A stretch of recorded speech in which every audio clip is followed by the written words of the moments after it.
Nós estamos, Diego, em um momento muito especial. O anúncio ontem pelo governador das atividades remotas na rede estadual nos traz um alento, porque nossa missão de estarmos sempre juntos, fazendo vínculo com a rede estadual de estudantes, é muito bacana. E nesse momento difícil, nós continuaremos com cuidado, com zelo. A situação não é tranquila, portanto, nós haveremos de fazer um retorno, aguardando que a situação melhore, retome ao normal, para a gente podendo também, de forma transitória, voltarmos às atividades presenciais. Vamos para a apresentação, Diego, por favor. Nós preparamos, ontem nós já fizemos essa apresentação, mas foi um pouco, então, assim, passamos com maior rapidez por conta do tempo do Papo Correria, e hoje nós faremos aqui com tranquilidade e daremos tempo ainda para a gente poder fazer um debate ou responder questões e assim a gente poder tornar mais útil essa audiência, essa coletiva. Bom, como está posto, muita atenção, as aulas presenciais não estão autorizadas, o decreto ainda tem validade, o governador já conversou, inclusive com o Ministério Público, com o TJ, com a Defensoria, com a UPB, com a Undime, com a ALBA, a Assembleia Legislativa, no sentido de, no momento exato de segurança, nós todos queremos também voltar às atividades presenciais, mas muito cuidado nesse momento. O plano é exclusivamente para as atividades remotas da rede estadual de ensino da Bahia. A próxima lâmina nós haveremos de encontrar aí um chamamento bastante intenso, forte e firme sobre um chamamento assim: a educação não parou na Bahia.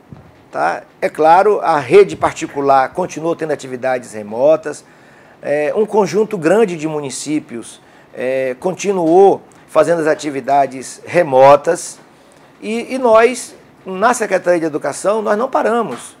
O que não ficou assim, na validade foi as atividades que muitas escolas praticaram. Então, nós realizamos um conjunto de manutenção, de cuidado das escolas, tanto no que diz respeito à infraestrutura, de reforma elétrica, de reforma hidráulica, de telhado, limpeza, é claro, foi feita a manutenção de capina, pintura, e, portanto, aí nós também fizemos uma agenda de protocolo sanitário, que é algo além da manutenção da escola.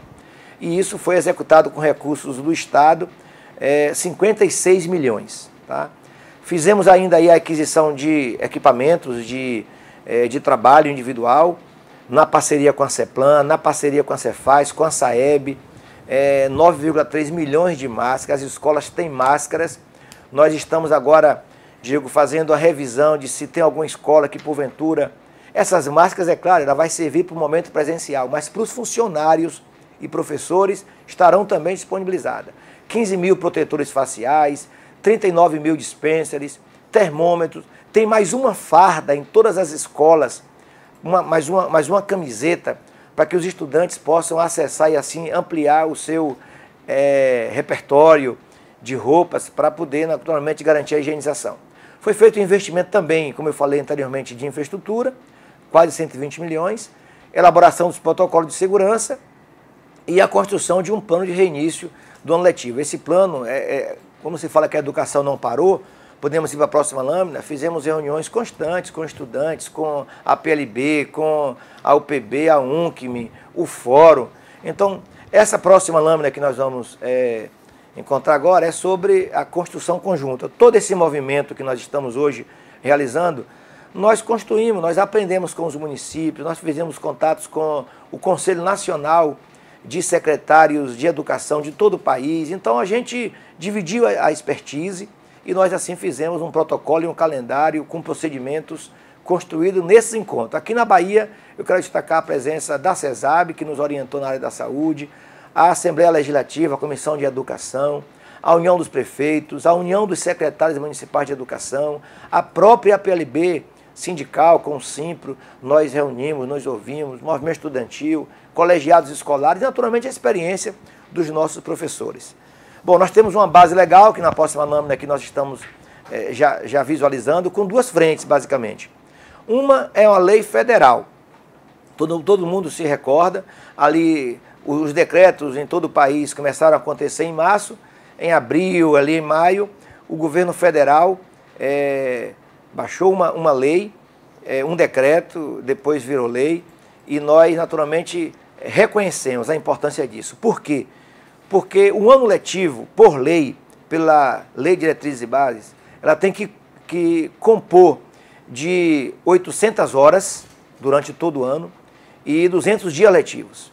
Não tinha como mais a gente atender aos dias letivos, então tiramos os dias letivos, a lei tirou os dias letivos, nós ficamos facultados para poder praticar as 800 horas, digamos, utilizando 2 turnos, final de semana, enfim. Tá? Então a lei diz respeito a isso. E nós vamos agora fazer justamente isso, fazer a compensação da carga horária de 2020 em 2021. Então é o que diz a base legal sobre isso. Aí temos também regulamentação. Podemos ir para a próxima lâmina, que aí a gente explicita. Olha, em 2020, nós conseguimos até março realizar 100 horas aula. Então, nós devemos ter uma dívida de 700 horas durante o ano de 2020, mais o ano de 2021. Então, isso dá um total de 1.500 horas que nós pagaremos até o dia 28, 29 de dezembro, no ano letivo da rede estadual. São 228 dias letivos.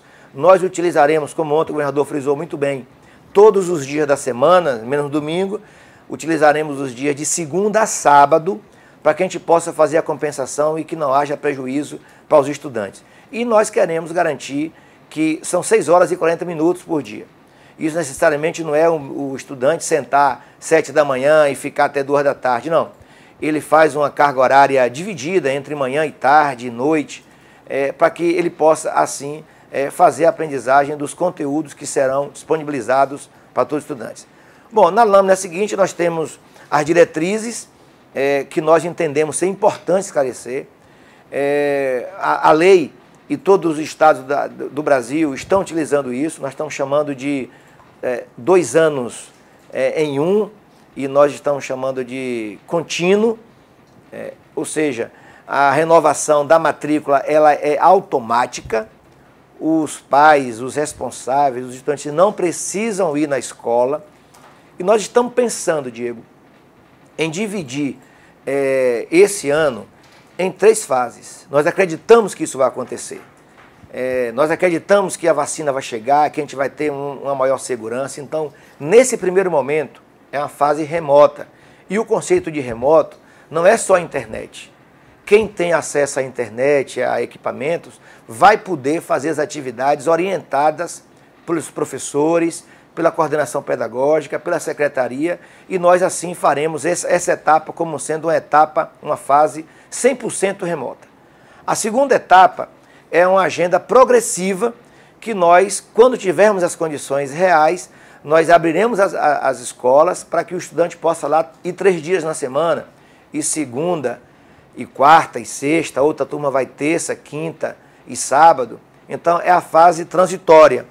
E a lâmina seguinte apresenta isso, e que nós chamamos de híbrido, de misto, contanto que a gente vai garantir segurança para professor, para servidor, para os estudantes. E a terceira fase ela é totalmente presencial, é assim que nós aguardamos, queremos que isso volte logo, todos nós queremos isso. Nós aguardamos até agora, inclusive aguardando, preparando a rede, preparando o material, mas aguardando que a gente pudesse fazer atividades presenciais. Então, a fase presencial nós utilizaremos, continuaremos usando 6 dias, de segunda a sábado. E nós, naturalmente, faremos um programa, cada escola vai ter orientação para poder fazer um cronograma bem combinado. Bom, nós haveremos, como é que a gente vai acompanhar isso? Haverá um sistema de acompanhamento, a lâmina seguinte trata disso. Nós temos um sistema de avaliação, de apoio à gestão da aprendizagem, que chama-se SAGA.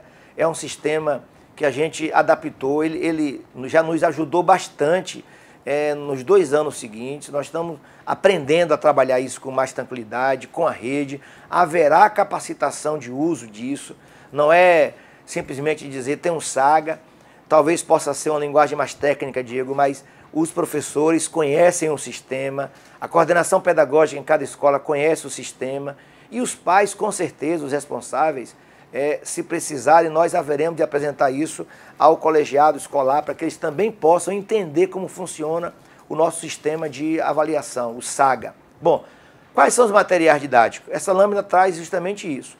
O livro didático é o material-chave, é o material padrão, uma ferramenta que todas as escolas, inclusive as nossas escolas estaduais de todo o Brasil, recebem material didático do MEC. É um material de muita qualidade. Esses materiais, inclusive de 2021, já estão, a grande parte, nas escolas que vem direto do MEC. Então, livros didáticos serão oferecidos de forma física, o livro impresso, como a gente faz, mas também virtual. Então, o livro didático é o material-chave da gente, mas nós teremos as salas virtuais. É justamente onde acontecerão as aulas serão gravadas, disponibilizadas em todos os seus conteúdos. Nós temos um acervo de aula muito qualificado, todos que sabem a metodologia MTech, que é uma tecnologia por mediação tecnológica, sabem da qualidade desse material. Nós temos vídeos, nós temos roteiros de aula, então as salas virtuais do Google. E nós estamos aqui, não é fazendo a propaganda de uma empresa, mas é porque nós já utilizamos isso, já é facultado inclusive isso para outros estados. No caso da Bahia, muitos professores, além de usarem em anos anteriores, usaram agora para fazer o intercâmbio, fazendo o link com os seus estudantes. Foi muito bacana e não é um material difícil, mas nós haveremos de fazer uma grande agenda de formação, de capacitação para uso disso. Tem os cadernos de apoio. Ontem o governador falou desses cadernos, eu trouxe aqui ontem não deu para a gente apresentar, mas são os cadernos orientadores das diversas áreas, por série. Esse material é muito ilustrativo, ele é fácil de fazer leituras, com figuras, com conteúdos, muito bacana esse material. Esse material é o que vai justamente garantir que a escola tenha um suporte orientador muito grande. Nós teremos um plantão na secretaria, nas coordenações pedagógicas, para garantir, na superintendência, no IAT, para garantir que toda a secretaria esteja antenada com as dúvidas, com os saltos. De repente alguma escola vai inventar, vai criar, a gente vai querer que isso seja replicado. Nós teremos esse plantão dentro da secretaria para poder ajudar as escolas. Então, esses cadernos de apoios, eles já estão disponíveis. Essa semana já foram feitas agendas de formação para que isso possa apresentar melhor. E outra coisa, Diego, esses cadernos, esse material, eles foram elaborados pelos próprios professores da rede. Não foi uma coisa importada, nada contra coisa importada, porque tem muita coisa. Outros estados estão usando esses materiais para poder fazerem aulas em outros estados. Então, e nós temos aí o que o governador bate muito firme de alegria, o Mais Estudo, é o programa de convocação, de convite aos estudantes para se envolver nisso. Tem um ou outro estudante na escola que domina mais o tema da leitura, da matemática, das operações, e esses estudantes irão ajudar a gente com uma bolsa durante os 10 meses, já que nós vamos começar em março, e vai receber R$100, vai ter orientação de professor, vai ter orientação da coordenação pedagógica, da superintendência SUPED.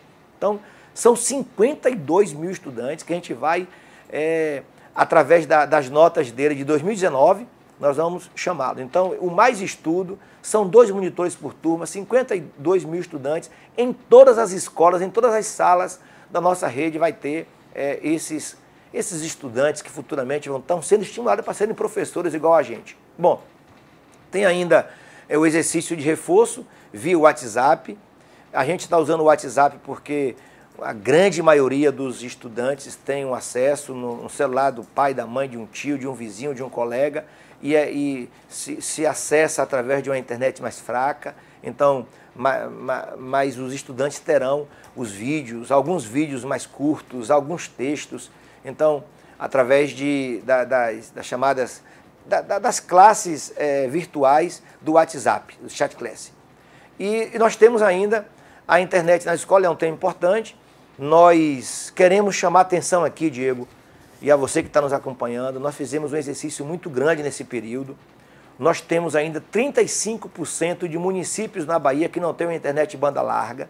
E nós estamos dialogando muito com a Associação dos Provedores para que nos ajude, nos encontre uma saída, porque independe. É uma política nacional. O governo federal não aceitou a gente poder fazer nesse período uma proposta de utilizar o fundo FUST, que é um fundo de telecomunicações, para poder ampliar o acesso à internet nas escolas, nas comunidades, mas nós estamos correndo atrás. Nós teremos, em um caso ou outro, a dificuldade de chegar às escolas, digamos assim, não só do campo, não só rural, uma aldeia. A aldeia, com certeza, nós teremos menos dificuldade, porque lá os professores são indígenas e é uma comunidade fechada, a gente vai ter talvez menos dificuldade. Mas a internet, vamos encontrar dificuldade em alguma escola? Sim, a gente não vai ficar aqui escondendo, vamos encontrar. Mas nós estamos nesses próximos 20 dias dialogando com a direção das escolas, com o CNTS, para a gente encontrar saídas reais para que a escola não fique sem internet, para que o professor que não tem internet possa ir programado na escola fazer isso. E por final, essa alegria nossa do novo canal da TVE, o Educa Bahia, feito especialmente, construído nesse período, para você ver que a educação não parou, o IRDEB não parou. Nós já usávamos a TV, canal aberto, mas além da TVE, nós criamos um canal específico, o Educa Bahia. Nele vão estar todas essas aulas, em horários programados, não é um horário aleatório. Tem uma equipe pedagógica tratando para ver quais são os programas. E outra coisa, as lives que os NTEs ou a gente das escolas ou da SEC, ou uma palestra importante sobre educação que vai acontecer, da educação profissional, ou do ensino em tempo integral, ou uma palestra da Undime que seja importante, do fórum, de uma universidade, nós iremos utilizar o canal da TVE para poder fazer chegar até você mais informações.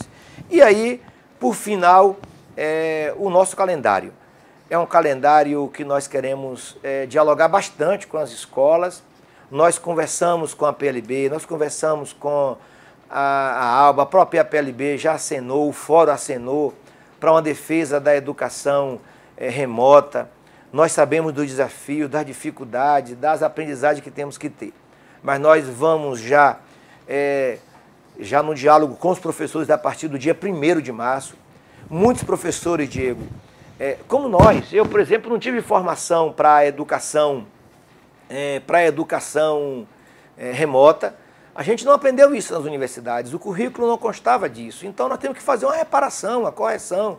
Então tanto a SUPED quanto o próprio IAT, que é o nosso Instituto Anísio Teixeira, que tem uma experiência, uma larga e vasta experiência nisso, nós preparamos, nós temos um curso, já fizemos isso em 2020, nós fizemos isso em 2019, capacitação presente, mas nós haveremos ao longo do curso do ano letivo, vão aparecer dúvidas que a gente talvez não tinha se atentado para isso. Então, nós estaremos à disposição com a programação oferecida já agora, por exemplo.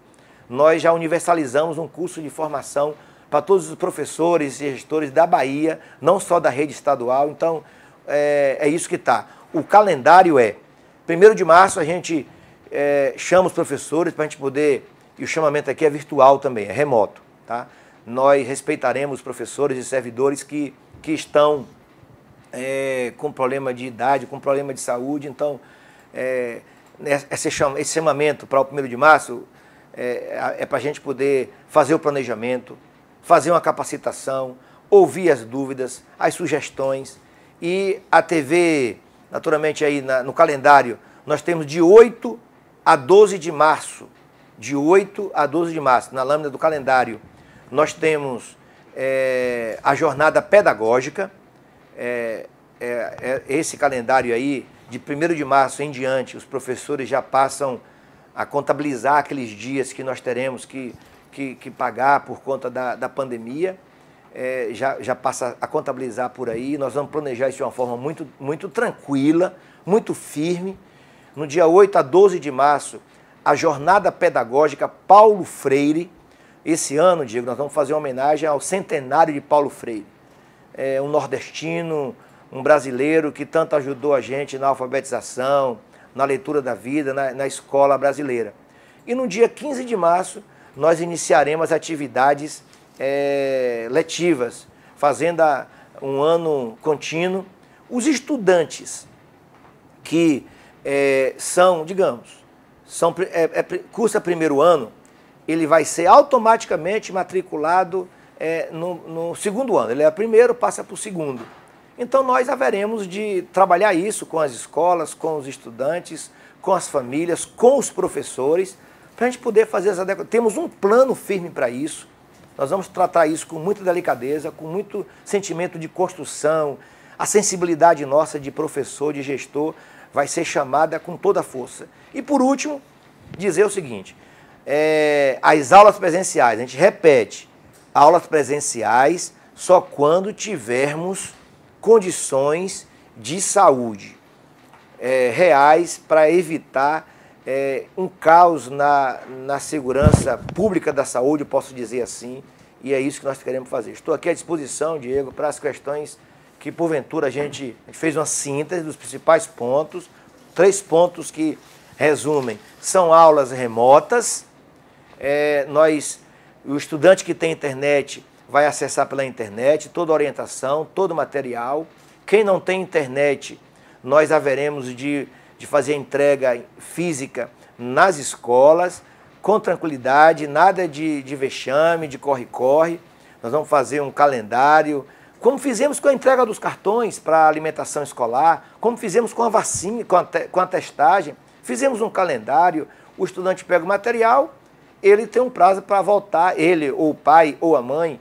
Aí, às vezes, é alguém com um grau de deficiência, que não pode chegar na escola, ou de saúde, ou alguma deficiência física ou mental, e a gente vai acompanhar todo esse material. Então, e a matrícula que você não precisa, quem é da rede não precisa ir na escola. Nós faremos a matrícula automática e aqueles que são de outra rede, ou particular, ou da rede municipal, nós também teremos a matrícula no dia 5 de abril, a matrícula estarão abertas, é um outro calendário importante, e aqueles que já concluíram ou na rede municipal ou na rede particular, nós faremos agora, no dia 15 de março, nós faremos uma pré-matrícula para que ele já possa ir acompanhando as atividades da gente.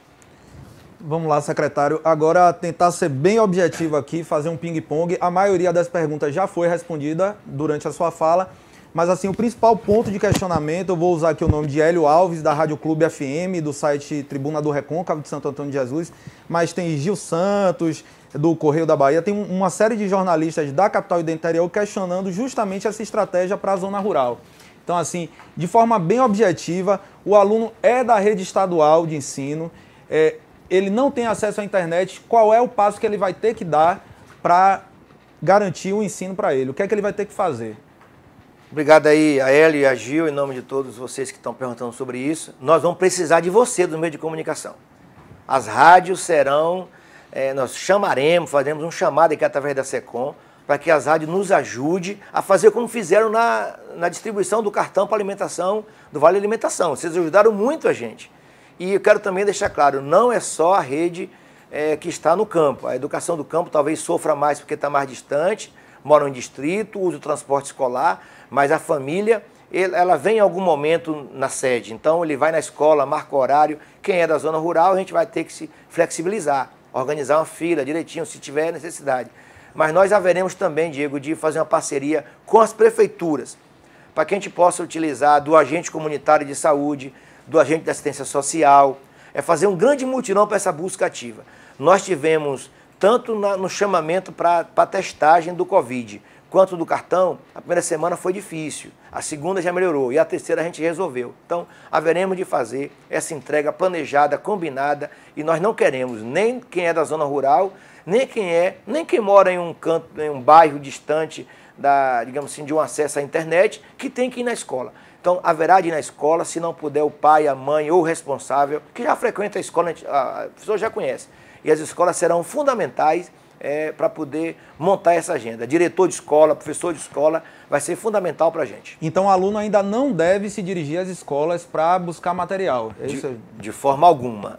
Nós, na primeira semana, aquela semana do dia 8, nós estamos em planejamento, em jornada pedagógica. A partir do dia 15, sim, nós já abriremos a possibilidade de ou acesso na internet ou buscar o material. Vai ser um kit. Nós vamos tentar, inclusive, em alguns cantos, ver se a gente coloca um álcool em gel. Nós vamos tentar fazer esse esforço para que ele também possa receber não só o livro didático, esse caderno orientador, mas o que a gente... E se ele também, Hélio, ele tiver um celular, ele tiver um tablet, ele vai na escola poder, com a internet da escola, baixar os programas, baixar as aulas e talvez, se ele quiser levar o material, ele leva.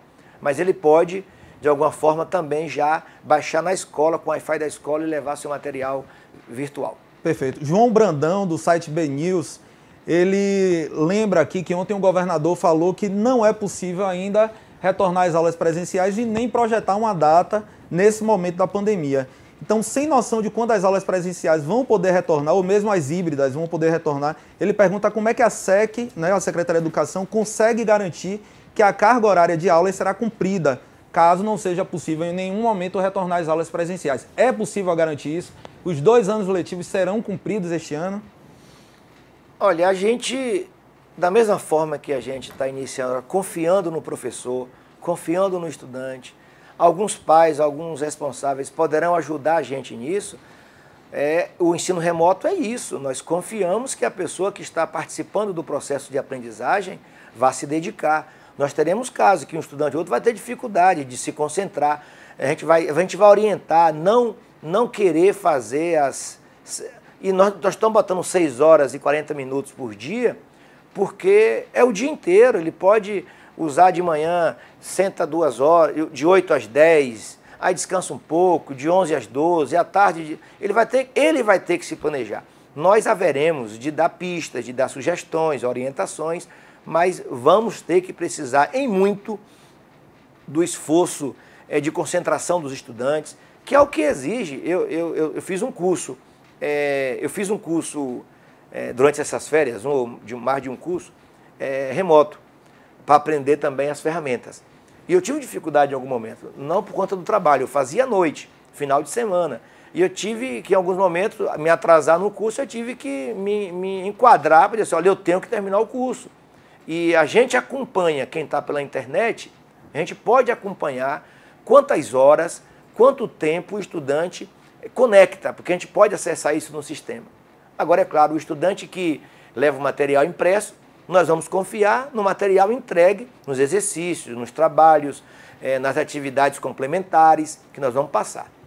Certo. Eu agora tenho uma pergunta aqui de Samara Dias, jornalista da TV UESB e da UESB FM, de Vitória da Conquista, e ela pergunta por que a Secretaria de Educação, só depois de um ano, decidiu adotar o sistema remoto, diferente de outros estados que já tinham antecipado essa estratégia. Bacana que é uma pergunta de uma universidade, que também está passando por isso, né? A TV UESB é nossa, programação muito boa.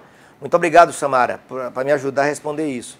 Nós sempre acreditávamos que nós iríamos iniciar de forma presencial, por conta da quantidade de estudantes que nós temos na rede, com dificuldade de acesso à internet.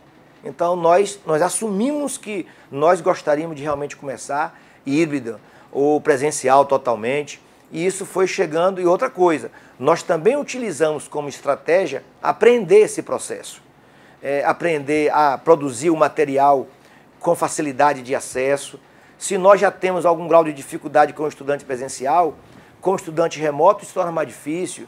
Os pais e as mães e os responsáveis pelos estudantes não têm tempo, muitas das vezes, ou não têm capacidade, digamos assim, intelectual de poder ajudar um menino de terceiro ano, de 4º ano da educação profissional. Eu tiro isso por mim, nem sempre a gente tem condições de orientar os filhos da gente. Portanto, a gente hoje pode dizer, nós preparamos um canal de televisão, nós preparamos as escolas para isso, nós realizamos cursos de capacitação, então nós temos motivações suficientes. Tanto é a nossa responsabilidade sendo chamada agora porque nós temos até 31 de dezembro para concluir os 2 anos. Então, nós temos tempo para isso. E mesmo assim, caso não haja, Diego, condições de retorno presencial, o exercício está sendo feito para a gente poder concretizar a carga horária dos 2 anos em 2021. Perfeito. Camila Tícia, da rede CNT Bahia, ela pergunta, na verdade ela afirma aqui que alguns professores alegam falta de estrutura para atender os protocolos sanitários quando as aulas retornarem, né? Então ela disse, se o retorno presencial fosse hoje, secretário, qual a real situação física delas para receber os alunos e os funcionários? Eu tenho que falar, Diego, da rede estadual, mas a gente tem boas referências, por exemplo, da rede particular. Alguém pode dizer, mas não é toda a rede particular. Algumas escolas da rede particular, quando voltar presencial vai ter dificuldade, nós vamos ter que ajudar no sentido de orientar, se for preciso. Mas a rede particular, eu quero dizer isso porque nós estamos dialogando e acompanhando isso da rede. A rede municipal, da mesma forma, nós encontraremos escolas com dificuldade, mas os prefeitos, os secretários municipais estão fazendo um esforço para arrumar. E nós da rede estadual, nós estamos falando de 2.000 unidades escolares, 2.000 escolas. Não dá para a gente poder imaginar que em um ano a gente ia fazer uma mágica e resolver os problemas físicos das escolas, mas nós fizemos um grande mutirão durante esse ano.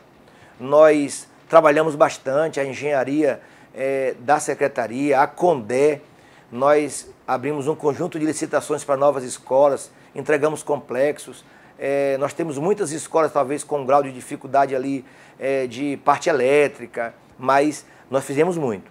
Agora, é claro, se nós encontrarmos, nós estamos colocando aqui as coisas no mundo real. O que a gente encontrar de desafio, nós demos um amparo e um aporte muito grande aos diretores de escolas, aos diretores de núcleos de educação dos territórios, para a gente possa superar isso.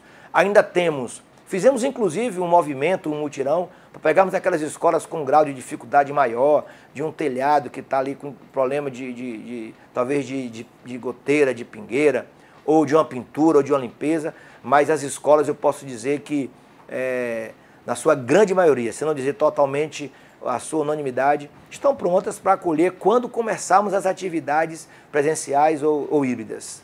Uma pergunta de Valnei Magno, ele é da TVI Band, também do blog Povos Indígenas, e ele faz uma pergunta interessante que é específica sobre essas escolas indígenas que a gente tem no estado, secretário. Qual é o planejamento para o retorno das aulas indígenas? Quais tecnologias vão ser aplicadas nessas unidades? Obrigado, Valnei. Valnei é um parente e tem uma programação muito boa de TV. Sempre a gente tem tratado disso, fizemos isso, programas com ele na agenda do Vale Alimentação, da testagem. E agora ele traz um tema importante, a educação indígena. As aldeias estão fechadas para proteção dos índios, dos curumins, dos parentes, em não ter dificultado a infecção deles. E a grande maioria dos professores, se não dizer 100%, moram nas aldeias, são pessoas aldeadas. Então, a gente vai fazer com as aldeias uma formação para que ele possa utilizar melhor o material impresso. Se algum professor tiver dificuldade de uso do livro, se tiver algum grau de dificuldade de algum material orientador, nós teremos que achar os meios, ou seja, virtual, ou a gente poder fazer um intercâmbio que evite a entrada de brancos em aldeias, mas nós temos a expectativa de que nas aldeias indígenas nós teremos talvez um pouco menor dificuldade, porque a gente não usa a atividade remota no sentido da internet. Vou colocar mais uma da imprensa aqui e depois abrir para algumas perguntas que estão chegando de gestores, de professores, até de estudantes que estão chegando aqui. A gente tem mais de 5.000 pessoas online assistindo. Então não é só imprensa mesmo, assim. A gente tem imprensa do interior, da capital, mas tem muita gente, público diretamente interessado, que tem mandado perguntas, já eu coloco. Mas agora eu vou ler uma de Marcos Moreno, da Rádio Ipirá FM, que ele pergunta assim, estamos falando aqui de retorno do ano letivo, de atividades remotas, mas assim, ele quer saber quais são os fatores que vão determinar o retorno presencial. Objetivamente, já tem esses critérios definidos, secretário? Olha, Diego, o setor, o segmento da educação, do turismo, do comércio, nesse aspecto, posso até ser grosseiro com a palavra, mas a gente não tem vida própria no sentido de decidirmos que dia a gente volta. Não é a educação que marca o dia da volta, como não é o comércio. Estamos vendo agora aí comércio sendo fechado mais cedo, então a gente perde o controle desses segmentos, tá? E em um lockdown, por exemplo, é muito pior. Então não é a educação que vai dizer. A saúde, as autoridades de saúde, isso é em qualquer estado brasileiro, em qualquer canto do país, em qualquer lugar do planeta. A educação fica nesse aspecto submetida a uma decisão das autoridades de saúde. Então quero lhes dizer, Marcos, que nós queremos voltar. Não tenha dúvida, o tempo todo foi assim. Nós, professores, gestores da rede estadual, da rede municipal e da rede particular, das universidades, nós queremos voltar. Mas o que nos segura são esses dados, esses números. Portanto, nós estamos com os indicadores, é claro, indicadores de ocupação de leito, de mortes, de infecção, mas isso quem decide é justamente a Autoridade de Saúde Pública. Agora eu vou ler uma pergunta de Flávia, que é gestora escolar no município de Itanagra. Ela fala que gostaria de saber sobre as escolas que estão sem professores em algumas disciplinas, quem vai elaborar essas atividades remotas, secretário? Olha que bacana. Olá, Flávia. Flávia, eu estive lá em 2019, salvo engano, para conhecer a escola, foi uma agenda muito bacana, obrigada pela acolhida. A professora Flávia pergunta sobre professores. Duas perguntas eu quero responder aí, Diego. Uma é a seguinte: nós encerramos o ano de 2019 e começamos 2020, antes da pandemia, sem a ausência de professores. Todas as cadeiras, toda a disciplina com professores. Graças ao concurso, graças ao chamamento de coordenação pedagógica, ao rede emergencial. Só que quando nós paramos, professores aposentaram. Uma grande quantidade. Nós temos uma média aí por ano de 2, 3 mil professores que se aposentam. É natural isso. É uma rede muito grande. Estamos falando de quase 30 mil professores e funcionários. Não é só professor não, professora Flávia, é também servidores. Então o que é que nós combinamos com o governador Rui Costa? Nós combinamos que aguardaríamos o anúncio para a gente poder repor as cadeiras que estavam faltando, que estarão faltando de professores. Nós chamaremos professores a partir de agora para poder compor. Agora é claro, se está faltando um professor de matemática, nesse momento, como é que a gente vai começar? Não dá tempo, não é tão rápido. Nós temos os cadernos de apoio à aprendizagem, nós teremos a coordenação pedagógica, em cada escola nós temos coordenação pedagógica, e nós temos ainda a secretaria à disposição disso. Nós queremos se antecipar. Se sua escola, você que está ouvindo agora, que eu sei, Diego nos disse que tem 5 mil pessoas acompanhando, se tiver aí uma escola com esse grau de dificuldade, não aguarde o NTE não. Não aguarde a secretaria consultar, não. Nós já temos um sistema levantando isso, mas a professora Rosália está muito atenta para que a gente possa já correr com essas escolas que, porventura, tiveram professores que se aposentaram, que se afastaram, que virou secretário municipal de educação de algum canto. Nós vamos tratar caso a caso, não haverá de faltar professor para poder, nesse momento, a gente pegar com força e com vontade esse momento de educação remota. A Jade Coelho, do Bahia Notícias, ela pergunta aqui, já pensando nas próximas etapas, gostaria de saber se a SEC vai reforçar o pessoal de limpeza nas escolas na fase 2 de retomada, com o ensino híbrido. Olha, Jade, nós agora, eu mesmo, o secretário visitou bastante escola, não foi com o governador já visita nas suas visitas, digamos assim, ordinárias nos municípios. Final de semana, por exemplo, a minha vida era pegar aí o carro com o motorista e a gente seguir com o NTE, com a Conte, visitando as escolas. Então, as escolas, teve um chamamento para fazer capina, teve um chamamento para fazer pintura. Ao longo desse período, se porventura um diretor ou outro, outra coisa, as escolas estão com recursos em caixa para poder fazer essas agendas de limpeza. Então, a gente encontra escolas que parece... Bom, o que faz falta de fato é a presença de estudante, de professor e de família frequentando. Mas as escolas, você chega em escolas que são um verdadeiro brinco, parece que está tendo aula normal, porque está arrumada, está pintada, está limpa, está com os protocolos, é prazeroso se ver. Se faltar alguma escola que porventura não tenha feito isso, vocês, eu tenho certeza já de que serão olhos para a gente, parceiros, para a gente poder correr lá, resolver. O que interessa é a gente, quando tivermos as atividades presenciais ou semipresenciais, elas estarem bem bonitas, bem bacanas para acolher cada professor, cada estudante, cada familiar. Eu vou ler agora uma de Daniela, ela é vice-diretora da Escola Estadual Rural Taylor Egídio. E ela faz uma Jaguaquara. Jaguaquara, exato. Ela faz uma série de perguntas, mas eu vou priorizar duas aqui, porque ela fala, ela pergunta se os alunos iniciam as aulas cursando as séries que estavam em 2020 ou as de 2021 primeiro, como é que vai se dar isso? E como é que fica a situação dos alunos que estão no 9º ano, que está em período de transição? Pergunta bacana, porque na apresentação não dava para detalhar isso, Diego. E ontem não foi o tempo suficiente. Só para deixar tranquilo todos vocês, nós já estamos fazendo um calendário, uma agenda com a PLB, com a Undime, com cada diretor de escola, com os NTS, para a gente poder traduzir todas essas questões. Nós vamos ter resposta para todas elas e caso não tenhamos, a gente vai construir uma saída com vocês, Daniela, diretores e professores. Todos os estudantes da rede estadual é automático. Primeiro ele passa a ser segundo. E durante o ano, a gente vai mediando o conteúdo do ano anterior, nós vamos começar com ele, e a gente vai justamente dosando a quantidade. A gente começa com o conteúdo mais forte do ano anterior, vamos reduzindo e vamos ampliando a quantidade do ano atual. Então, nós vamos reduzindo a quantidade do conteúdo estratégico que a área pedagógica definirá com vocês. De 2000, digamos assim, que não foi dado em 2020, a gente vai no acrescente, depois a gente vai reduzindo e a gente vai pegando o ano atual e fazendo a nossa transição. E a gente encerra um e fecha outro. Isso vai servir para todas as séries. Agora a pergunta, e o 9º ano? O 9º ano vem para o 1º ano e vai fazer o mesmo. Ele vai começar o 9º ano e num certo período ele vai começar a ter um conteúdo mais forte do 1º ano. Qual é a pergunta que nós agora de manhã com a equipe já preparamos porque a gente imaginava que poderia surgir?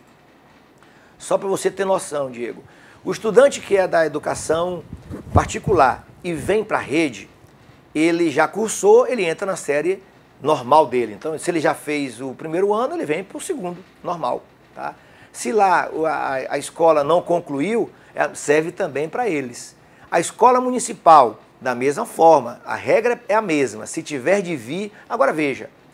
E a senhora diretora Daniela, que está em Jaguaquara, nós estamos conversando com todos os municípios para a gente poder combinar uma data. A UPB aponta para a gente que o prazo é abril, para que todos os municípios possam concluir ali, abril, maio, concluir o ano anterior. Se tiver algum município que vai concluir em maio, em junho, ainda assim dá tempo de vir. Mas se quiserem já, quem é nono quiser vir para o 1º, a gente vai já aceitar logo agora, vamos ter que conversar isso caso a caso, mas a regra é essa, a regra é geral. E por último, dizer o seguinte, se na nossa escola da rede estadual tivermos o fundamental, nós também utilizaremos o mesmo processo, Fundamental 2. Agora, se a escola for só de Fundamental 2, que nós temos casos, por exemplo, aqui em Salvador, em Feira, em Conquista, que ela é só Fundamental, para a gente fazer a transição dela. A gente vai virar a chave, como a gente fala, ele vai para a série seguinte, nós vamos aguardar o momento ideal nesses próximos 2 meses para poder fazer a transferência dele para uma escola já de nível médio. Isso vai depender muito. Aqui em Salvador, por exemplo, nós temos escolas que não comportam uma quantidade muito grande de estudantes, porque já é desenhado para isso. É um regulamento que a gente faz para garantir que nas escolas tenham 40 estudantes por sala. Agora, é claro, nós teremos que, esses casos de exceções, nós temos que tratar com cuidado, com zelo, para não virar regra. Eu vou agora para Caetité, Zelmário Soares Teixeira. Ele fala, o senhor já abordou um pouco esse aspecto, mas de forma bem objetiva aqui, ele fala das aposentadorias. Inclusive, essa foi uma das perguntas mais enviadas aqui por muitos internautas que estão acompanhando. Houve uma grande quantidade de aposentadorias em 2020 e ele pergunta se a Secretaria pretende nomear os professores convocados em fevereiro de 2020 e fazer novas contratações. Bom, duas perguntas. De aposentadoria, Zé Mário, a nossa superintendente de educação de pessoal trabalhou firme. Nós pegamos uma quantidade muito grande de pedidos de aposentadoria E a gente deu conta. E é possível que ainda tenha muitos casos que nós temos que resolver, mas é isso mesmo, a quantidade é muito grande de aposentadoria de pedidos e nós estamos fazendo isso, só para alertar as pessoas que pediram aposentadoria e que, é para dizer, nós estamos tratando. Sobre o concurso, qual foi o combinado nosso, Diego? Nosso combinado foi, suspendemos, nós estávamos em janeiro, fevereiro de 2020, a gente já havia iniciado o chamamento desses professores do concurso de 2017. Nós iríamos zerar o concurso, porque o governador tinha apontado para que em 2020 nós realizássemos um novo concurso. E nós, então, com o decreto do governo federal, nós suspendemos o chamamento. Olha, já tinha professores que já tinham entregue os exames, alguns iam entregar ainda. Estava no prazo de entregar a documentação, fazer os exames, para a gente poder convocar, contratar, capacitar e ele para a sala de aula. Com isso, a gente prorrogou o processo de chamamento e agora a gente vai, o decreto que está aí vai até junho, então nós temos até junho para a gente poder, com a combinação com o setor de pessoal, rever aí, naturalmente que nós não chamamos professores porque suspendemos as aulas da pandemia, mas o desejo nosso é a gente poder agora no planejamento, durante essa semana e a outra, a gente poder já rever isso com o governador e, se for o caso, com a SAEB, com o secretário Góes, e a gente chamar. Foi o acordo feito do governador, foi a palavra dele e será cumprido naturalmente. Sara, Jornal da Chapada, as aulas que foram ministradas remotamente em 2020 serão validadas? Então, olha, só um detalhe aqui, Diego. No ano de 2019 e 2020, foram aposentados 2.600 pessoas. 2.600, então é um número muito alto, é um bom exército, né, de profissionais da educação. Sobre a pergunta de Sara, isso é bacana a gente ouvir isso, a gente faz isso com muito prazer, com muito orgulho. A rede não parou. A rede estadual deu um exemplo nesse período de resistência, de competência, de qualidade. Aconteceu naturalmente resistência de um ou de outro, não havia obrigatoriedade de aulas, mas o nosso vínculo, o nosso sentimento de professor falou mais alto. Então tiveram escolas que realizaram sim atividades, mesmo sabendo que não estava contabilizada. Eu tive em diversas escolas, e exemplos belíssimos de atividades de internet, atividades virtuais, de entrega de material. Eu vi presencialmente no sábado retrasado, em Entre Rios, a escola lá num balcão da secretaria, da sala do professor, Cristo, o nome dele, que distribuindo material, acompanhando material. E ele dizia, 75% aqui na escola, professor, pegaram material, 25% que a gente não teve condições de achar, tal. Nós vamos atrás agora, tá? Agora, sobre a pergunta da professora Sara, vamos conversar, professora Sara, o que é que a gente pode aproveitar? O que interessa é que os estudantes que pegaram as aulas e já fizeram atividades, esses estão garantidos no processo de aprendizagem. Esse é o importante para a gente. Mas nós vamos combinar sim com a área pedagógica, a professora Manuelita, o que é que a gente pode considerar, já que a escola ela tem autoridade para isso. Nós queremos garantir o seguinte, o que vale agora é 2020 e 2021 em 2021. Mas nós vamos sim estudar, considerar o que as escolas fizeram. A gente não vai... por que não mandou a gente fazer? Não, porque não estava obrigatório. O decreto diz isso, é lei. A PLB diversas vezes conversou conosco, o professor Rui, a professora Marilene, toda a equipe, mas nós haveremos de estudar isso, o que é possível aproveitar, sem exceder um extremo ou outro, sem radicalismo. Vou mandar agora um abraço aqui para Tassiano Medrado, da Rádio Web Juazeiro. Ele, inclusive, não estava entendendo bem a pergunta de gestor, de professor, mas só para reforçar e pedir a compreensão dos colegas de imprensa, tem chegado muita pergunta também de outras instâncias, vamos dizer assim, de estudante, de aluno, de gestor. Então a gente está aproveitando a oportunidade para esclarecer também e fazendo esse revezamento de perguntas da imprensa com perguntas externas. Tassiano, secretário, ele fala que o coronavírus veio para ficar na avaliação dele, né, como outras doenças, e ele pergunta como obrigar professores, enfim, trabalhadores da educação a retornar às atividades sem nem sequer um plano de vacinação efetivo para esse público. O senhor não acha que é um risco muito grande, principalmente nesse momento em que a curva da pandemia volta a crescer descontroladamente? Então, assim, reforça essa questão. Não é agora o retorno presencial. Pontua isso bem claro. Bacana, viu, Diego? Deixa eu só comentar essa pergunta de Tassiano, que me remete a dialogar com o governo federal. O governo federal, a gente está dialogando constantemente. Primeiro, a ausência do governo federal na saúde, a ausência do governo federal na educação. É triste, a gente não consegue sentar para dialogar com o Ministério da Educação, para poder compartilhar os nossos clamores, para poder compartilhar as nossas boas práticas. A gente não está falando de dinheiro. Tassiano, é um governo muito irresponsável, Tassiano, esse governo federal. Num momento como esse, foi muito azar do Brasil ter um presidente, um governo federal, com essa pandemia, ter um governo desse. É muito sofredor para a gente, é muito sofredor. Aqui na Bahia, o governador Rui Costa é presente com os prefeitos. Aqui na Bahia, o secretário Fábio Vilas Boas, ele é presente com o secretário de Saúde. Nós da Educação estamos constantemente com o Dino, com a UNC, com o Fórum, com os prefeitos, criando.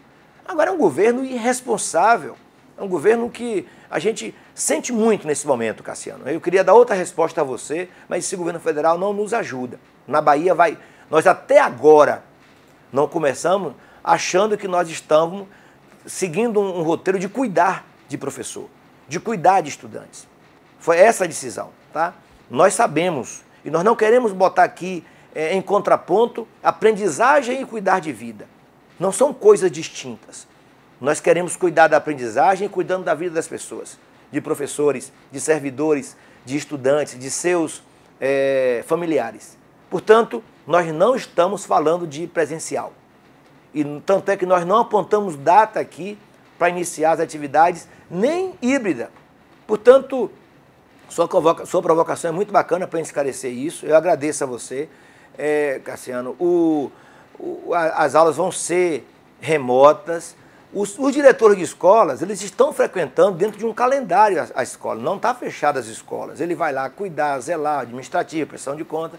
Ele vai continuar indo. O professor que não tiver uma acessibilidade de equipamento ou de internet em casa, ele vai naturalmente poder programar, ir na escola, porque as aulas elas são gravadas, são disponibilizadas no sistema.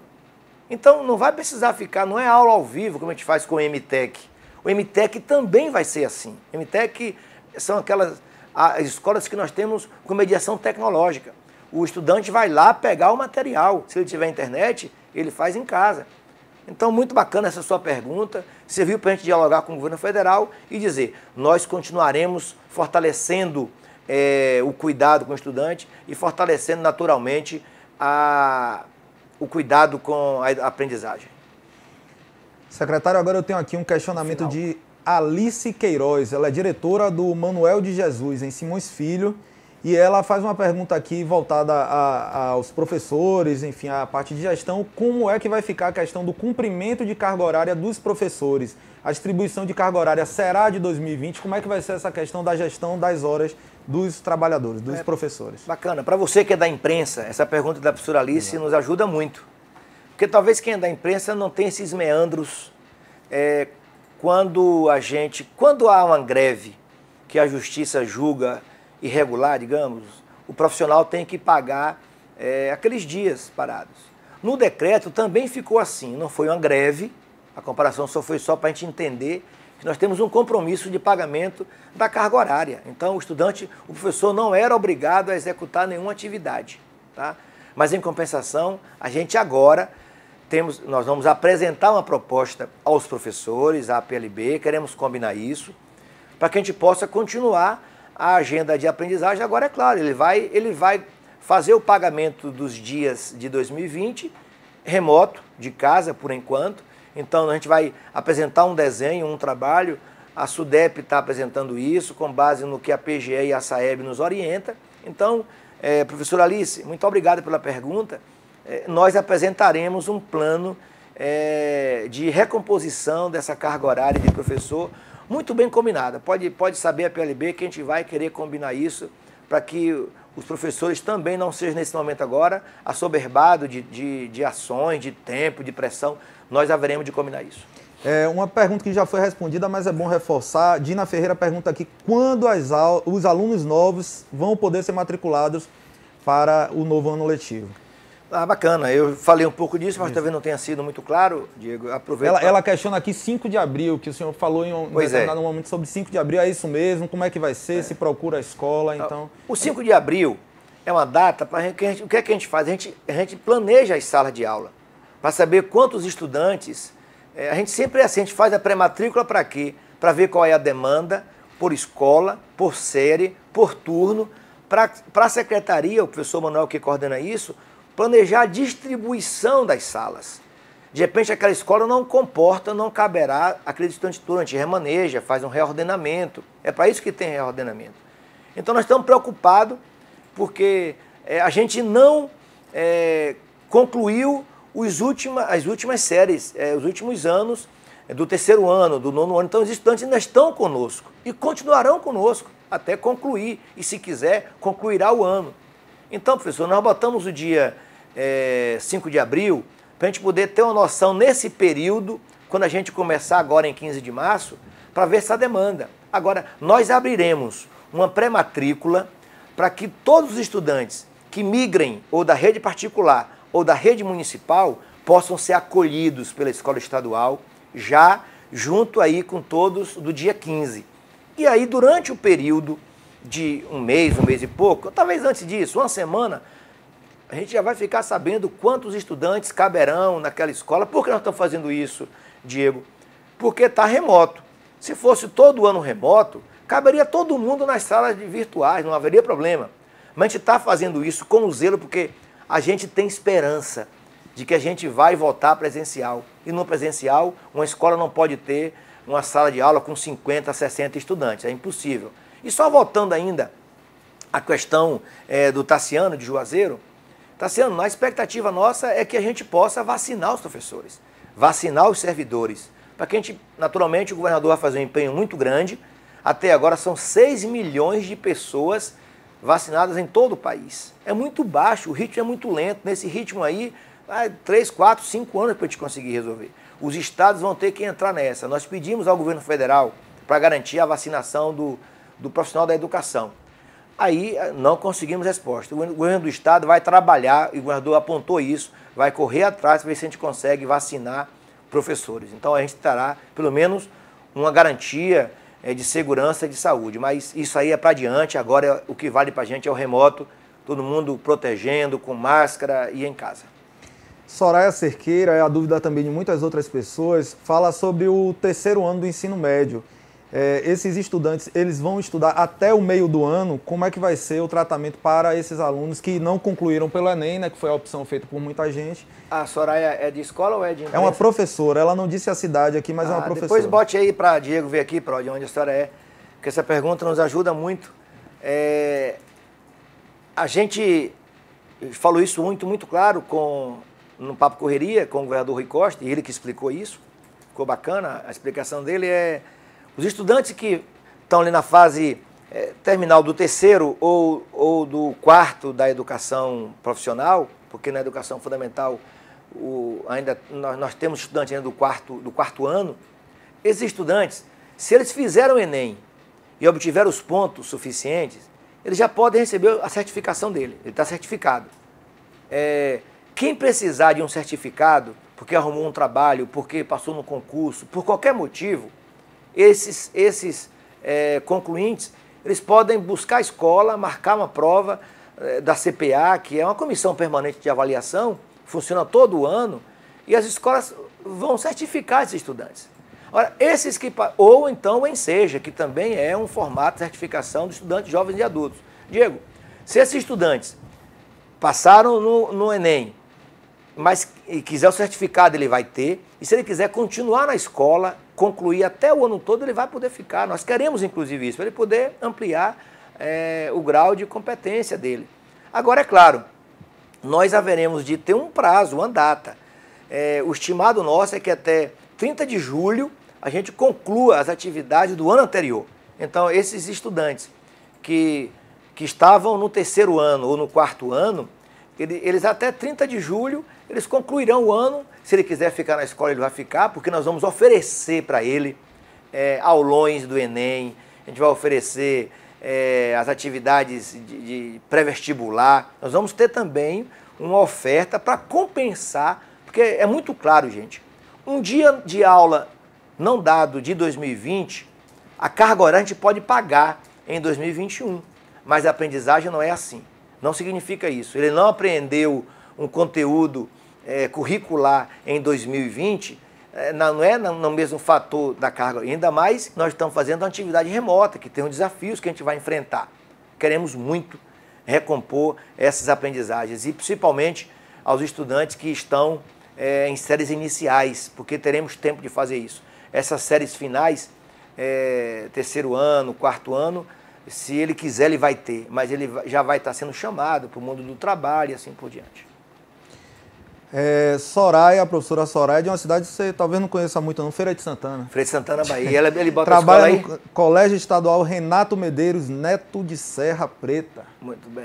Não é em Feira, que ela é de Serra Preta. Ele é de Serra Preta. Ela é do território do Portal do Sertão. Muito obrigado, professor Soraya. Isso. Parabéns. Nos ajude aí. Mais uma vez, pedindo desculpa à imprensa por intercalar perguntas, mas pedindo também a compreensão, né, de todos, que são perguntas de interesse das pessoas diretamente envolvidas no assunto. Agora eu vou ler uma de Renato Cordeiro, que é da Educadora FM. Sai um pouco do assunto, mas é importante também pontuar. Ele pergunta qual a opinião do secretário sobre a proposta de desvinculação total do orçamento da União, defendida nesta semana pelo presidente da Câmara dos Deputados. Pode resultar em uma mudança no financiamento público da educação? Que impactos podem ter na educação na Bahia e no Brasil, secretário? Nós, inclusive, ontem, o Conselho Estadual escreveu uma carta reivindicando essa posição, a PEC da educação. Essa PEC da redução aí machuca muito a gente. Significa que a responsabilidade do ente federado desaparece praticamente.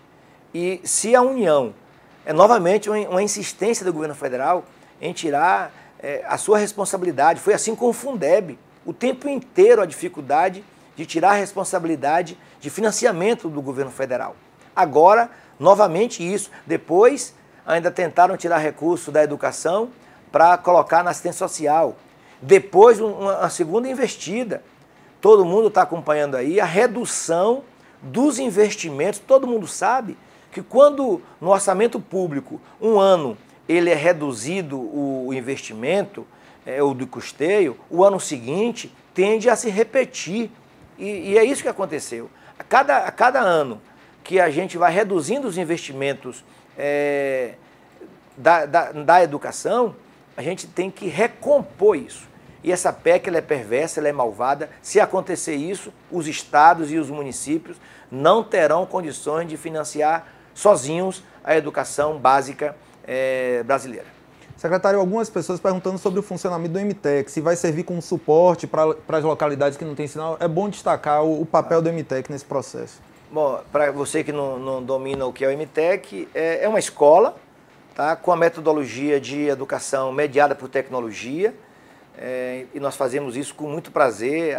No IDEB, no último nosso IDEB, os MTECs apresentaram com avaliações muito positivas, muito boas. Há um interesse nosso que a gente possa ampliar, qualificar os MTECs. A modelagem do MTEC, nós já esse ano já fizemos nas escolas nossas. Nós, em todas as escolas da rede estadual, terá uma sala de multiuso, que a modelagem é como se fosse o MTEC, porque de repente faltou um professor, não tem alguém daquela área, a gente tem lá aulas programadas para aquilo. Ou então não faltou professor, mas o professor quer usar a sala para utilizar mais um recurso de uma trilha. Enfim, a gente vai ter as condições de poder utilizar disso, isso inspirado no MTEC.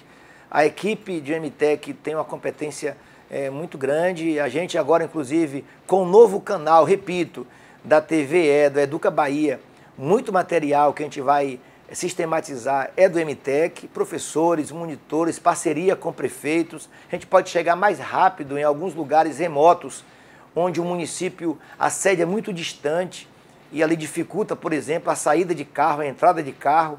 Não é má vontade da educação, é porque às vezes a localização ela é muito prejudicial no que diz respeito ao acesso. Então, só explicando o que é o MTEC, a escola que funciona com o MTEC, ela vai continuar nesse padrão nosso remoto. O estudante vai lá pegar material, o kit dele, vai entregar na data programada com a escola vai corrigir. Todo MTEC tem uma escola mãe, uma escola sede que organiza, que orienta, então a gente vai manter o mesmo percurso aí pedagógico do remoto para todas as escolas. Agora, é claro, os MTECs têm acessibilidade à tecnologia, de repente, sem aglomeração, se o estudante tiver de haver alguma programação limitada com 1 ou 2 ou 3 estudantes para poder acessar, a gente vai ter que programar isso com muito zelo e com muito cuidado. Vamos lá, agora uma pergunta aqui de Ergon Júnior. Ele pergunta em relação aos cursos subsequentes profissionalizantes, se irão retomar remotamente também a partir do dia 15 de março. E se a resposta for afirmativa, se será disponibilizado sorteio, como será o sorteio para novos ingressos nessa modalidade? Tá, olha bem, nós vamos trabalhar a educação profissional como MTEC. Todo o padrão da educação da rede estadual vai ter o mesmo padrão que nós estamos falando. Então, se o subsequente exigir alguma atividade presencial, de estágio, ela está suspensa. Se tiver alguma atividade de exercício prático presencial, está suspenso. Nós não vamos, nesse momento, correr o risco e nem botar ninguém em risco. Então, a modelagem da educação profissional, ela está enquadrada dentro do modelo remoto, que nós haveremos de regulamentar com a portaria nossa, entre hoje e amanhã, nós regulamentaremos para que as escolas possam ter um padrão regulamentador oficial, tá? E, naturalmente, que as seleções acontecerão, nós dialogaremos, haveremos de sentar com o professor Ezequiel, superintendente da educação profissional, para a gente poder fazer um calendário para esses sorteios e chamamento dos novos estudantes. Jade Coelho volta aqui do Bahia Notícias para perguntar em relação ao número para ter acesso ao novo canal, o Educa Bahia. Qual é o canal, qual a sintonia da emissora? Tá. Jade, muito obrigado pela pergunta. Cada município hoje que tem a TVE, ela tem um canal específico. Tem o número 9.2 em um lugar, 10.3. Vai acontecer também. Não serão esses da TV aberta, específica para uma programação mais ampla, mas nós já pedimos ao nosso diretor do IRDEB, o professor Flávio Gonçalves, que nos encaminhe para a gente poder distribuir isso ainda hoje, porque a gente já está em fase de teste, para que as pessoas possam ir acompanhando, olhando. A gente está recheando ainda a programação. A área pedagógica está montando tem gente do IAT, tem gente do IRDEB, tem pessoas da secretaria. Salvador, por exemplo, é o 10.2. Freire de Santana é o 9.2. E assim por diante. Então, cada município nós teremos um canal com número específico. Gente, vou pedir a vocês que estão assistindo a live que ao final dela vocês retornem, porque muitas perguntas que estão sendo feitas agora, elas já foram respondidas. Então, assim, temos já cerca de 1 hora de bate-papo aqui com o secretário Jerônimo Rodrigues. Eu vou encaminhar para finalizar, porque o secretário daqui a pouco vai dar algumas entrevistas, então a gente vai precisar encerrar a coletiva.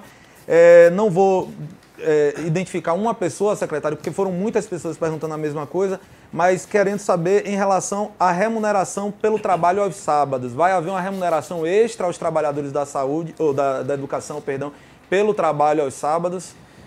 Bom, nós estamos fazendo uma compensação da carga horária dos professores que não ficamos nessa situação de pandemia. Então, não haverá pagamento extra sobre esses dias. Nós haveremos de programar, de combinar esses pagamentos dos dias em função das aulas não dadas em 2020. Está muito claro e muito objetivo nessa resposta. Perfeito. Secretário, a gente também tem recebido aqui alguns questionamentos de alunos. Mais uma vez, alunos que estão saindo de escolas particulares e retornando. Só um último recado, assim, a última vez que a gente vai falar sobre isso na live, que já foram falados algumas vezes, mas é um volume muito grande. Quem é aluno novo na rede estadual, qual o procedimento para fazer parte da nossa rede agora? É bom falar sempre disso. A matrícula. É bom porque a gente vai acolher, receber estudantes é sempre a função nossa. Será bem-vinda, bem-vindo. nós também estamos ansiosos, nós queríamos receber você presencial, para fazer aquela festa que a escola faz. A escola faz uma festa quando recebe um estudante da rede municipal, um estudante da rede particular, um estudante de outro estado, a transferência de um município para outro, tudo isso a gente faz com muito boa acolhida. Então, portanto, nós haveremos, de você que é da rede particular, que terá por algum motivo de vir para a rede estadual, nós vamos anunciar essa semana agora, hoje ou amanhã, a gente já anuncia aí o calendário de pré-matrícula. E eu repito, é pré-matrícula porque a gente precisa organizar a escola e as salas. Ela vai ser online, quero dizer isso ainda. Conversamos ontem com o secretário Góes e a gente vai tornar a utilizar o sistema do SAC, na parceria com o SAC. Olha aí uma notícia também boa. A matrícula online foi um sucesso em 2019. Queremos repetir. Nós preparamos um sistema muito qualificado para isso, de tecnologia. O professor Matheus, que é da APG, da CGOTIC, em parceria com os órgãos nossos de tecnologia do Estado. Então, você vai matricular e a ideia é que você já comece, já seja recepcionado, já seja bem recebido ou recebida no primeiro dia de aula, no dia 15 de março. E os municípios é que nós estamos combinando. Quem já concluiu, a gente já vai dialogar para poder fazer a matrícula naquele município. Aqui em Salvador, por exemplo, que é a rede maior, nós estamos programando com a Secretaria Municipal para poder fazermos isso em maio. E Feira de Santana também, que é a mesma, conversamos com o secretário Marcelo, com a secretária Naci, para a gente poder dialogar o desenho, o formato e a data para a gente não se estressar.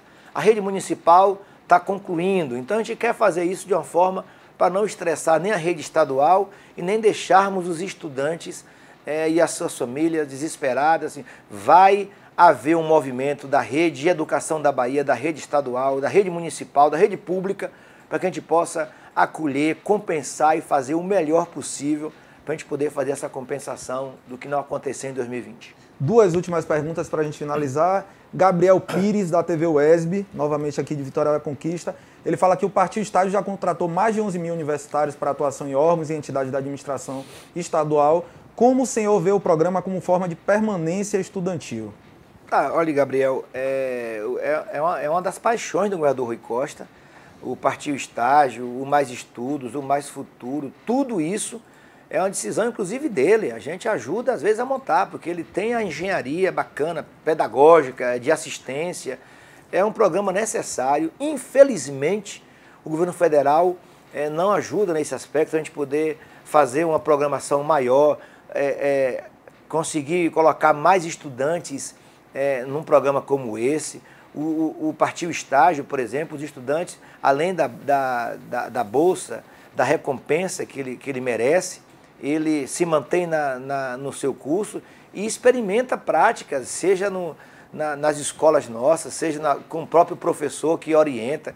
Então nós temos boas práticas. E outra coisa, tanto é verdade isso, que a gente manteve, mesmo não tendo aula em 2020, mantivemos os pagamentos. Então, por conta de questão, digamos assim, jurídicas ou de proteção de lei, a gente teve uma dificuldade ali no final do ano, mas a gente conseguiu manter. Então, Gabriel, todo o apoio a essa decisão aí do governador para a gente poder, nós queremos também dialogar com a rede da educação superior de imediato, para a gente ver como é que a gente pode incrementar. Estamos conversando com os 4 reitores das universidades estaduais, para a gente poder montar esse desenho e fortalecer assim as atividades remotas.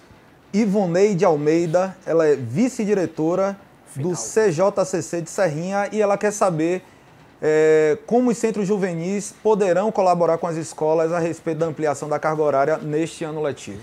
Professor Ivoneide, o CJCC, o professor Márcio que está acompanhando a gente aí, os CJCCs são os centros de educação que desenham e executam política lúdica, cultural, esportiva, de ciência. É um ambiente de produção de ciência e de conhecimento muito grande. Nós precisaremos, o professor Márcio está ciente disso, na parceria com a área pedagógica, para a gente poder fazer as atividades regulares para ajudar os meninos a pensarem, a resolver esses problemas, mas há uma frente com as atividades complementares. Por que complementar? não está fora do currículo.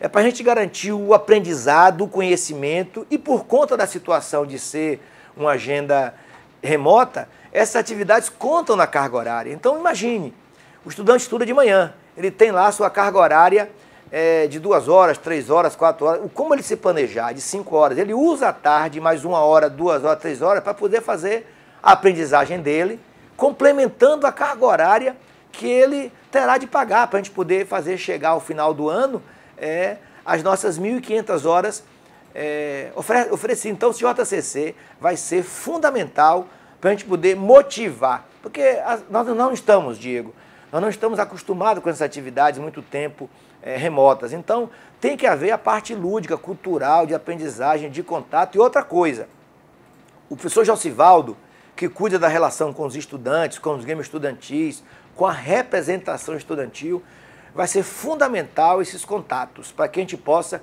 motivar os estudantes a não desistirem. Nós vamos atrás de você, nós vamos fazer um grande mutirão de uma busca ativa para ninguém ficar de fora. E mais, até aqueles que não estudaram em 19 e em 20, a gente quer buscar, fazendo valer o nosso compromisso com a educação baiana. Secretário, para finalizar, eu queria que o senhor deixasse um recado para os professores, para os estudantes da rede estadual e fizesse de fato uma convocação, porque agora a gente inicia um ano letivo, é um novo momento e é um momento fundamental de mobilizar todo mundo. Eu acredito que a gente vai precisar fazer novas lives, a gente encerra aqui ainda com 4.900 pessoas online assistindo, há muita demanda, tem muita pergunta ainda sem resposta. Então, queria que fizesse essa convocação e a gente coloca à disposição para voltar a conversar aqui em outras oportunidades. Diego, muito obrigado. Obrigado a você, aos jornalistas que acompanharam aí, aos meios de comunicação, seja de blogs, de televisão, de rádio, as pessoas que acompanharam, mesmo não sendo uma audiência, uma live aberta, mas acabou tendo essa participação maravilhosa aí. Eu quero abraçar todos vocês e eu quero apelar. Nós estamos na mesma situação. Nós temos a responsabilidade de Estado e nós vamos cumprir com elas todas. Nós vamos cumprir com a responsabilidade nossa. Nós nunca nos furtamos. Nós não estávamos escondidos, fugindo de voltar às aulas em 2020. O que falou mais forte foi a preocupação de um governador que gosta de gente. Foi a preocupação de diretores e professores que apelando, dizendo assim, vamos aguardar para ver se a gente tem condições de superar isso. Nessa trajetória, nós perdemos muitos familiares, muitos parentes, nós perdemos professores. A gente não queria isso. E olha que eles não estavam em sala de aula.